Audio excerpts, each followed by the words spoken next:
Hello everyone, आप सभी कैसे हैं? आई होप आप सभी अच्छे होंगे। तो आज फिर से मैं MTTP के ऑनलाइन पोर्टल में क्लास 8 का केमिस्ट्री को और आगे कंटिन्यू करते हैं, जो कि हमारा चैप्टर था एक्सरसाइज 5। हम लोग जो है इस चैप्टर को पढ़ रहे थे। तो चैप्टर का नाम है कोयला और पेट्रोलियम। इसका इंग्लिश होता है कोल एंड पेट्रोलियम, कोयला एंड पेट्रोलियम। तो आज जो है न्यू टॉपिक पढ़ने वाले हैं हम सभी, कोयला से प्राप्त पदार्थ, है ना। लेकिन इस टॉपिक को स्टार्ट करने के पहले हम उन बच्चों का नाम लेना चाहेंगे जिसने अपना होमवर्क बनाकर अच्छे से भेजा था। उन बच्चों के नाम हैं सोनी कुमारी, तनुप्रिया, वर्षा कुमारी, रिमझिम कुमारी, लक्ष्मी कुमारी, जूही कुमारी, शिवानी राज, साक्षी आनंद, सौरभ राज, विशाल कुमार, पूजा कुमारी, उज्जवल कुमार, अंकुश कुमार, मनीष कुमार, सन्नी कुमार, ऋषु कुमार, जीतू कुमार, आरती कुमारी और विशाल कुमार। तो ये सभी जो बच्चे हैं इन्होंने अपना होमवर्क बनाकर अच्छे से भेजा था। तो आइए हम अपने टॉपिक पर आते हैं। हमारा टॉपिक था कोयला से प्राप्त पदार्थ, है ना।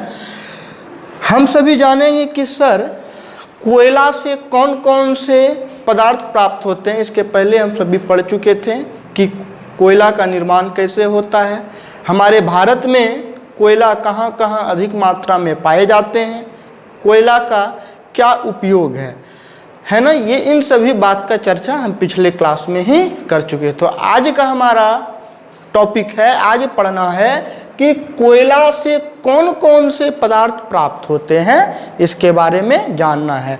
तो कहता कोयला से जो है एक विधि होता है भंजक श्रवण विधि।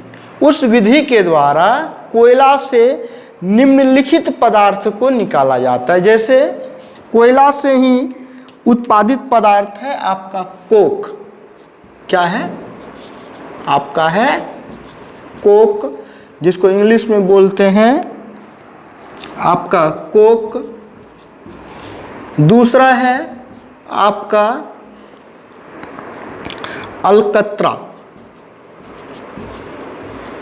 अलकतरा जिसको इंग्लिश होता है कोक तार, कोक तार। और अंत में पढ़ेंगे कोक तार। और तीसरा पॉइंट हम पढ़ेंगे कोल गैस, है ना, coal gas, COAL, coal gas. तो ये सभी जो भी हैं आपके, ये सभी कोयला से प्राप्त पदार्थ हैं। कौन कौन? कोयला से ही भंजक श्रवण विधि द्वारा इन्हें निकाला जाता है। ये है कोक, अलकतरा और कोल गैस। तो इन तीनों के बारे में बारी बारी से पढ़ेंगे। तो सबसे पहले चलिए हम लोग पढ़ते हैं कोक। कोक क्या होता है इसके बारे में हम सभी जानेंगे।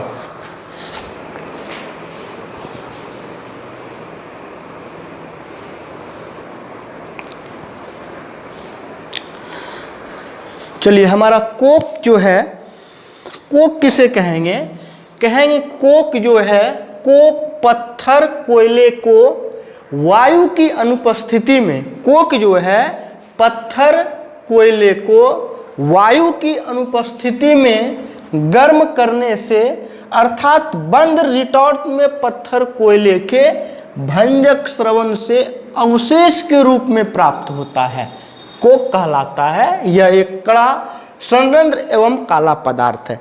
देखिए कोक जो होता है वास्तव में घर में जो कोयला आप जलाते हैं, है ना, इन्हीं कोयला को, इसीलिए पत्थर कोयला बोले, कोयला एक पत्थर का ही रूप है, ठीक है। उस पत्थर को प्रयोगशाला में जब हम वायु की अनुपस्थिति में, है ना, वायु उपस्थित नहीं होता है, बिना वायु में जब कोयला को, पत्थर कोयले को गर्म किया जाता है, यह बंद रिटॉर्ट में प्रखनली में पत्थर कोयले के भंजक स्रवण, है ना, आपको बताए थे कोई भी चीज़ जैसे आपका कोक हो गया, अलकतरा हो गया, कोल गैस हो गया, ये सभी, इन सभी चीज़ों को कोयले का भंजक श्रवण विधि द्वारा इन्हें प्राप्त किया जाता है। तो इनको तो कोयला से प्राप्त कर रहे हैं कोक को, तो इसलिए बोले हम भंजक श्रवण से, है ना। इन मेथड को उपयोग करने के बाद जो अवशेष बचता है, उसी अवशेष के रूप में जो भी चीज पदार्थ प्राप्त होता है उसे कोक कहा जाता है, उसे कोक कहा जाता है। कोक जो है यह एक कड़ा, संरंध्र एवं काला पदार्थ है ना। और यह जो कोक है यह कार्बन का लगभग शुद्ध रूप है। कोक में याद रखेंगे, कोक में जो है 80 से 85 से लेकर 90% तक कार्बन विद्यमान होता है। कोक में 85 से 90% तक जो है आपका कार्बन मौजूद होता है। यह बिना, याद रखेंगे, कोक जो है बिना धुएं के जलता है। कोक जो है जब कोक को जलाते हैं तो उससे धुआं नहीं निकलता है, अर्थात यह बिना धुएं के जलता है। अतः कोक एक अच्छा ईंधन भी है। कोक जो है एक आपका अच्छा ईंधन है, आदर्श ईंधन है, लेकिन कोक का उपयोग ईंधन के रूप में नहीं किया जाता है। याद रखेंगे, क्योंकि कोक का उपयोग जो है ईंधन के रूप में व्यापक उपयोग नहीं होता है। होता है, थोड़ा बहुत मात्रा में होता है, लेकिन बहुत ज़्यादा मात्रा में नहीं होता। तो आपके मन में विचार आता होगा, सर ऐसा होता है तो क्यों?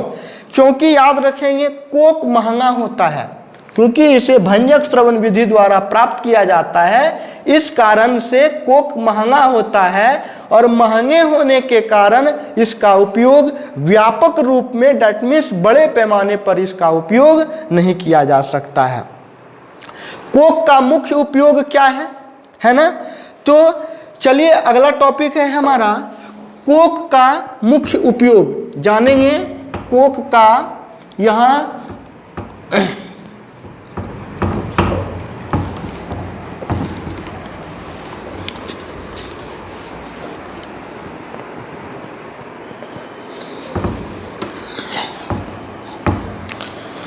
चलिए जानते हैं।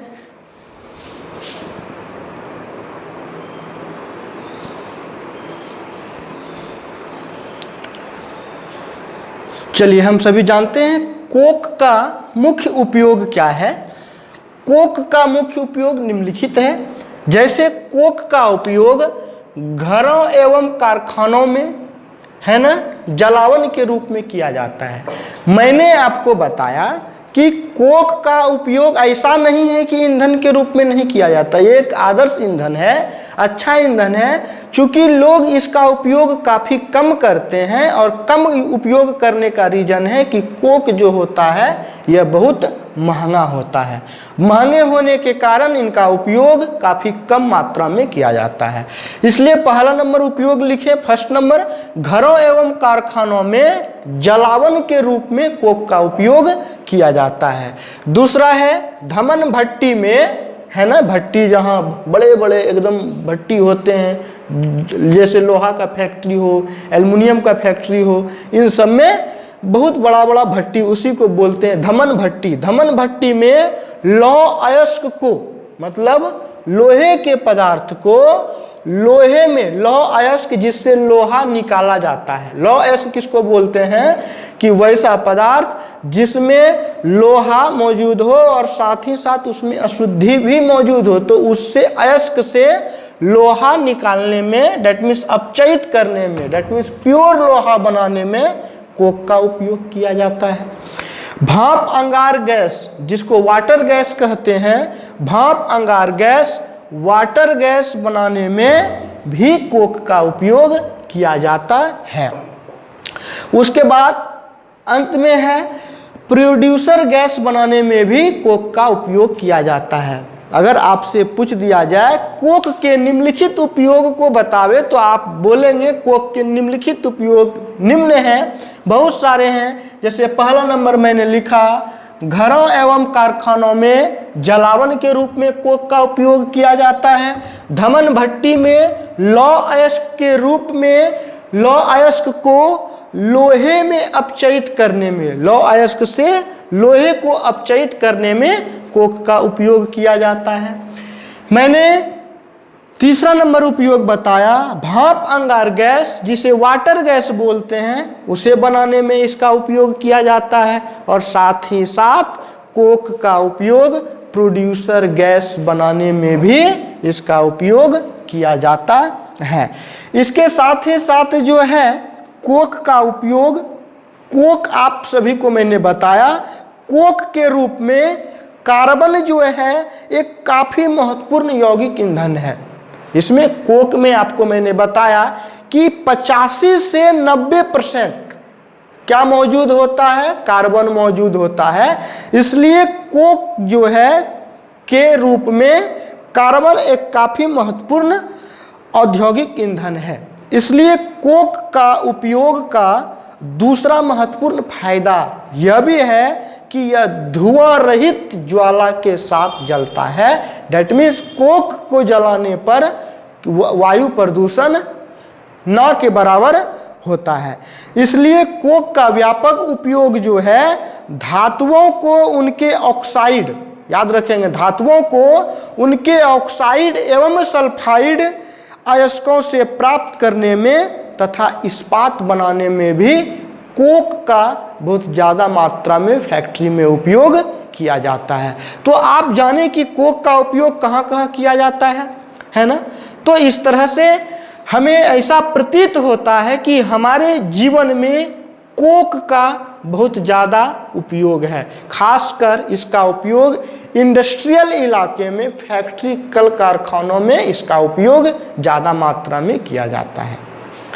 तो इसके बाद कोक आपका खत्म हो गया। इसके बाद हमारा दूसरा टॉपिक था अलकतरा, है ना। कार्बन से जो हम जब पदार्थ निकाले थे, तीन था, एक कोक, अलकतरा और कोल गैस। कोक के बारे में खत्म हो गया, हम लोग पढ़ लिए। तो चलिए दूसरा जानते हैं, अलकतरा। अलकतरा क्या है? व्हाट इज कोक तार?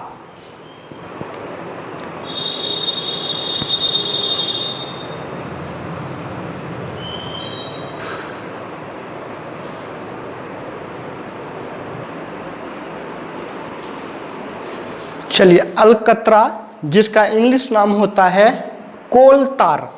तो अलकतरा में मैंने बताया कि अलकतरा काले रंग का गाढ़ा द्रव होता है। अलकतरा जो है वो काले रंग का गाढ़ा द्रव होता है जो कोयला के भंजक श्रवण विधि द्वारा प्राप्त किया जाता है। जी हाँ, अलकतरा भी कोयला के भंजक श्रवण विधि द्वारा प्राप्त किया जाता है। यह अनेक कार्बनिक यौगिक का मिश्रण होता है। अलकतरा जो है यह अनेक कार्बनिक यौगिकों का मिश्रण होता है, जिसकी गंध, अलकतरा का गंध जो है वो प्रिय होती है। आपको स्मेल अलकतरा का अच्छा नहीं लगेगा। तो चलिए, तो आप जाने अलकतरा क्या है। अलकतरा काला रंग का गाढ़ा द्रव होता है जिन्हें कोयला के भंजक श्रवण विधि द्वारा प्राप्त किया जाता है, और यह अनेक कार्बनिक यौगिकों का मिश्रण होता है जिसकी गंध जो है वो प्रिय होती है। और एक है कोयला का विधि, अलकतरा प्राप्त करने का विधि। अलकतरा को एक प्रभाजी श्रवण विधि से भी अलकतरा को प्राप्त किया जाता है। प्रभाजी श्रवण द्वारा अलकतरा से कई रासायनिक यौगिक पृथक किए जा सकते हैं। अलकतरा से बहुत सारे रासायनिक यौगिक को अलग अलग किया जा सकता है प्रभाजी श्रवण विधि द्वारा। जैसे हो गया बेंजीन, वो कौन कौन से रासायनिक पदार्थ हैं, जैसे बेंजीन हो गए, टोल्यूइन हो गए, फिनॉल हो गए, है ना, एनिलीन हो गए, नेप्थिलीन हो गए। ये सभी जिनका नाम मैं ले रहा हूँ ये सभी रासायनिक पदार्थ हैं, है ना। अलकतरा से प्राप्त उत्पाद का उपयोग, अब अलकतरा का उपयोग कहाँ कहाँ किया जाता है याद रखेंगे। अलकतरा से आपका प्राप्त उत्पादों का उपयोग औषधियों के निर्माण में किया जाता है। चलिए मैं इनका लिख लेता हूँ कि अलकतरा के क्या क्या उपयोग हैं।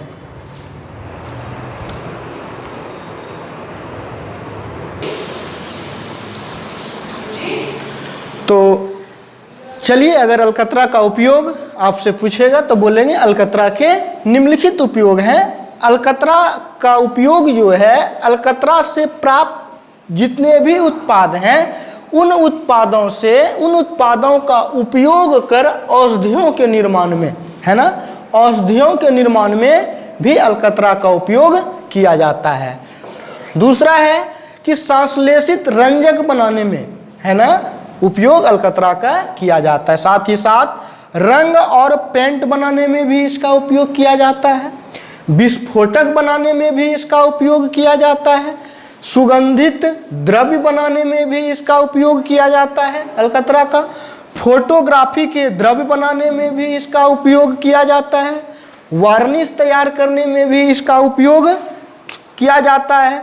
छाजन डालने वाले द्रव्य बनाने में भी अलकतरा का उपयोग किया जाता है। साथ ही साथ इतने सारे उपयोग होने के बावजूद अलकतरा का उपयोग जो है कपड़ों का कीड़ा तथा अन्य कीड़ों को विकर्षित करने वाली नेप्थिलीन की गोलियां भी अलकतरा से ही बनाई जाती हैं। और आजकल इन दिनों सड़क पक्कीकरण में भी अलकतरा के बदले पेट्रोलियम उत्पाद बिटुमेन का उपयोग किया जाता है। तो आप देखें कि हमारे डेली लाइफ में अलकतरा का उपयोग जो है बहुत सारे हैं, निम्नलिखित हैं।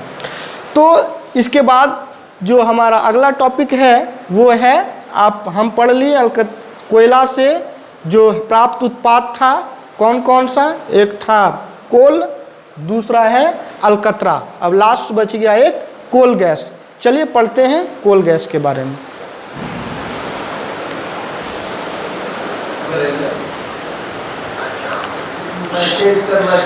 चलिए कोल गैस के बारे में जानते हैं कि what is coal gas. Coal gas क्या है?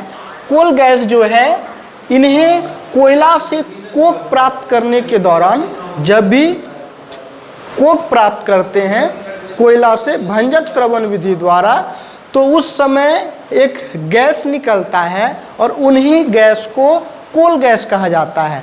कोल गैस में मैंने बताया कि कोयला से कोक प्राप्त करने के दौरान कोल गैस प्राप्त होती है। अगर आपसे पूछा जाए कोल गैस किस समय प्राप्त होती है, तो आप कहेंगे कि जब कोयला से कोक प्राप्त करने के दौरान ही कोल गैस प्राप्त होता है। अब सोचने वाली बात है कि सर कोल गैस तो है, लेकिन उन गैस में किस किस गैस का मिश्रण है? तो आप कहेंगे कि कोल गैस में, कोल गैस यह जो है कार्बन मोनोऑक्साइड, हाइड्रोजन और मीथेन का मिश्रण होता है। कोल गैस किन तीन गैसों का मिश्रण होता है? Coal gas carbon monoxide, hydrogen और मीथेन का मिश्रण है। यह तीनों के तीनों गैस जो हैं काफ़ी ज्वलनशील गैस हैं, है ना। ये तीनों के तीनों गैस जो हैं काफ़ी ज्वलनशील गैस हैं तथा इनके जलने पर काफ़ी मात्रा में ऊष्मा पैदा होती है। इसलिए कोल गैस एक अति उत्तम ईंधन भी है। इसका उपयोग ईंधन के रूप में भी किया जाता है। कोल गैस का उपयोग पहले घरों, शहरों और कल कारखानों में रोशनी प्राप्त करने के लिए किया जाता था, लेकिन सर्वप्रथम 1910 ईस्वी में, याद रखेंगे इसका हिस्ट्री, कोल गैस का उपयोग सर्वप्रथम 1910 ईस्वी में लंदन की गलियों में तथा 1920 के आसपास न्यूयॉर्क की गलियों में रोशनी के लिए इसका उपयोग किया जाता था कोल गैस का। उसके बाद धीरे धीरे जैसे ये बढ़ते गया, 1920 ईस्वी के बाद लगभग 1950 ईस्वी तक 1950 ईस्वी तक ये जो है लंदन से न्यूयॉर्क के बाद 1950 ईस्वी तक मुंबई की गलियों में भी कोल गैस का उपयोग रोशनी प्राप्त करने के लिए किया जाने लगा। धीरे धीरे इनका उपयोग बढ़ते गया। इसके साथ साथ इसका इस्तेमाल अब जो है केवल अल्प मात्रा में असंतृप्त और एरोमेटिक हाइड्रोकार्बन जैसे हो गए आपके एथीन, बेंजीन, नेप्थलीन आदि के वाष्प की उपस्थिति के कारण इसकी ज्वाला में प्रकाश उत्पन्न होता है। तो इस तरह से हम देख रहे हैं कि कोल गैस का अधिकांशतः उपयोग जो है पहले के समय रोशनी प्राप्त करने के लिए किया जाता था। जैसे आपने देखा कि 1910 ईस्वी में इसका प्रारंभ हुआ लंदन से, उसके बाद 1920 ईस्वी तक लंदन से इसका उपयोग होते होते आपका न्यूयॉर्क पहुंच गया और 1950 ईस्वी तक यह मुंबई की गलियों में भी इस रोशनी का उपयोग, इस गैस का उपयोग कर रोशनी प्राप्त करने के लिए किया जाने लगा।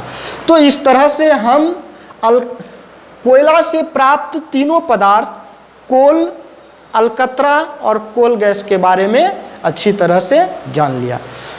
तो ये तीनों टॉपिक खत्म हो गया। अब अगला टॉपिक देखते हैं।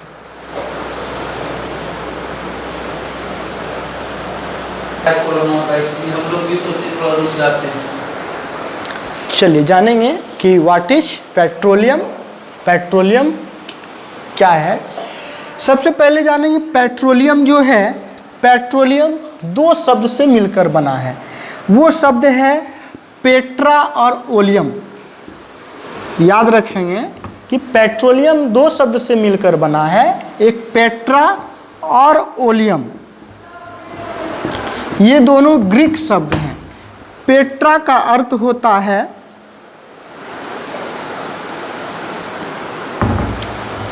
चट्टान और ओलियम का अर्थ होता है तेल, है ना। पेट्रा और ओलियम दो ग्रीक शब्द हैं। ये दोनों शब्द से मिलकर पेट्रोलियम बना है, जिसका शाब्दिक अर्थ होता है पेट्रा का चट्टान और ओलियम का अर्थ होता है तेल, जिसका अर्थ होता है चट्टान का तेल। तो पेट्रोलियम जो है कि पेट्रोलियम एक काला, चिपचिपा एवं और रुचिकार, बदबूदार गंध वाला द्रव्य है जो जल से हल्का होता है। पेट्रोलियम जो है वह जल से हल्का होता है तथा उसमें ओविलय होता है। ओविलय कहने का अर्थ है कि पेट्रोलियम जल से हल्का होने के कारण पेट्रोलियम पानी में घुलता नहीं है और हल्का होने की वजह से वे पानी के ऊपर तैरते हैं। तो पेट्रोलियम आज के संसार में पेट्रोलियम आधुनिक सभ्यता की रक्षा रस्सी है। वास्तव में किसी देश की अर्थव्यवस्था जो है काफ़ी हद तक उसके पेट्रोलियम धन पर भी निर्भर करती है। यही कारण है कि पेट्रोलियम को काला सोना भी कहा जाता है। याद रखेंगे, अगर आपसे पूछ दिया जाए कि पेट्रोलियम को और किस नाम से जाना जाता है तो बोलेंगे पेट्रोलियम को काला सोना भी कहा जाता है। ये पेट्रोलियम कहाँ से प्राप्त किया जाता है? पेट्रोलियम जो है, पेट्रोलियम पृथ्वी के भू स्तर के नीचे, भूमि के नीचे अनेक भागों में एक विशेष गंध वाला काले रंग का चमकीला द्रव्य पाया जाता है, जो पृथ्वी के बाहर आते ही तेल जैसा गाढ़ा चिपचिपा द्रव्य बन जाता है। यही द्रव पेट्रोलियम या इन्हें कच्चा तेल भी कहलाता है ना। पेट्रोलियम को कच्चा तेल भी कहते हैं। इनको पृथ्वी के भूगर्भ में अप्रवेश शैल के नीचे छिद्रयुक्त शैल स्तर में यह पेट्रोलियम जमा रहता है, क्योंकि यह भूगर्भ से बालू शिला की परतों को खोदकर निकाला जाता है। तो इस तरह से पेट्रोलियम को, खासकर पेट्रोलियम जो है, आप जब मुंबई जाएंगे, एक मुंबई हाईवे है, वो समुद्र के गहराई से निकाला जाता है। तो इस तरह से आप जाने पेट्रोलियम का डिफिनेशन इतना सा लिखेंगे, पेट्रोलियम एक काला, चिपचिपा एवं अरुचिकर, बदबूदार, गंध वाला द्रव्य है जो जल में अविलय होता है और इसे काला सोना भी कहा जाता है। तो इस तरह से पेट्रोलियम आप जान गए कि पेट्रोलियम कहाँ से प्राप्त होता है, पेट्रोलियम को और किस नाम से जाना जाता है, पेट्रोलियम किन दो शब्दों से मिलकर बना है।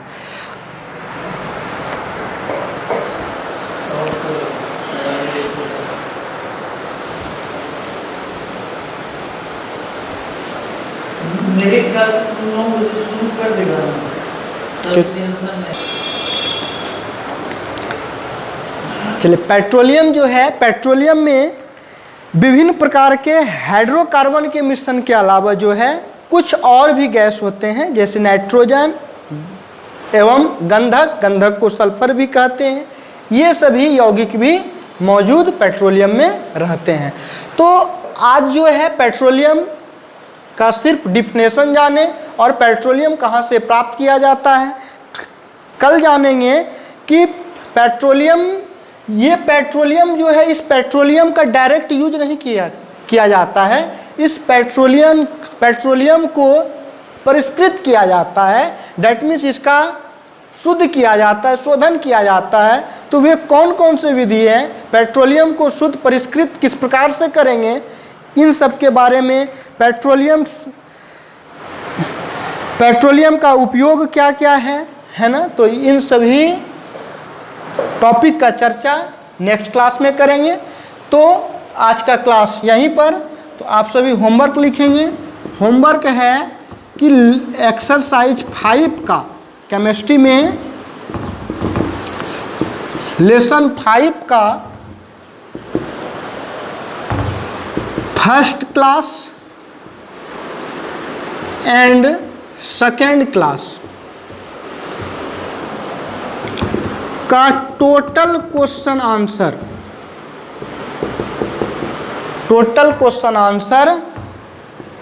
रफ कॉपी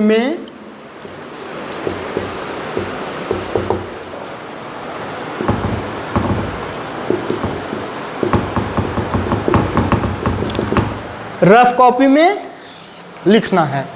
और ये होमवर्क जो है परसों 7 बजे के पहले मेरे व्हाट्सएप नंबर पर सभी बच्चों को भेजना है। ये मेरा व्हाट्सएप नंबर है, इसी व्हाट्सएप नंबर पर भेजना है। अगर इसके अलावा कोई भी किसी भी टॉपिक में दिक्कत होता है तो आप कॉल करके या व्हाट्सएप मैसेज करके भी पूछ सकते हैं। तो आज का क्लास यहीं पर समाप्त करते हैं। Thank you. घर पर रहें, सुरक्षित रहें।